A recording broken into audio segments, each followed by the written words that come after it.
as we get into things like alpha-beta unsaturated carbonyls, from perhaps the aldol condensation, we run into things like the Michael addition, and then we encounter this terminology of calling things 1,2 or 1,4 additions.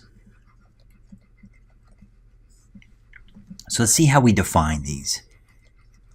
So a 1,2 addition, let's start by looking at an alpha-beta unsaturated ketone.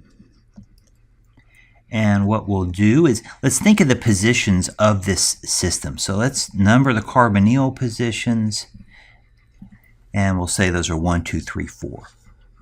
In a 1,2 addition, we're going to react this with some kind of nucleophile. And the nucleophile does what we probably expect. Strong nucleophile, a carbonyl, let's attack it.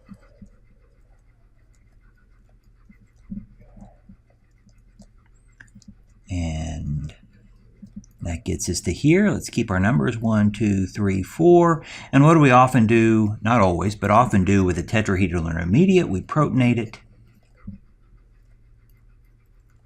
And once we protonate it, 1, 2, 3, 4. You can see we've added something to the 1 and 2 position. So what do we call this? We call it a 1,2 addition. Great. Let's look at a 1,4 addition. 1,4 addition is going to be different. Same alpha-beta unsaturated ketone. Same starting numbers. And now our nucleophile, instead of attacking at the 2 position, we're going to attack the 4 position. And as we have to break bonds, I'm going to push the electron density all the way up to the oxygen. Kind of skipping a resonance step.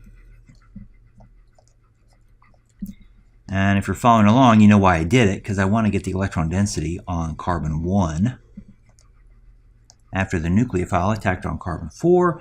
And then, of course, this anion could get protonated.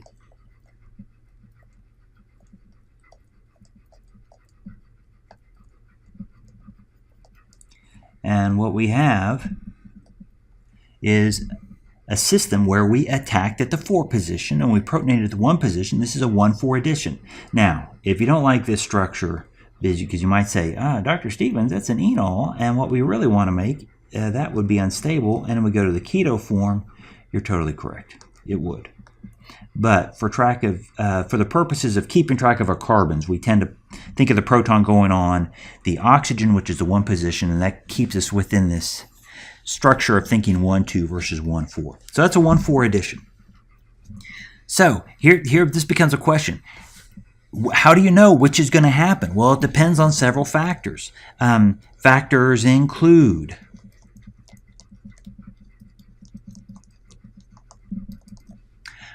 what is your nucleophile? Some nucleophiles prefer to do 1,2 additions, some prefer 1,4 additions.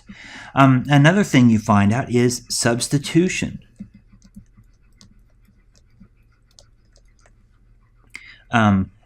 The size of the R and R prime group. These create steric effects.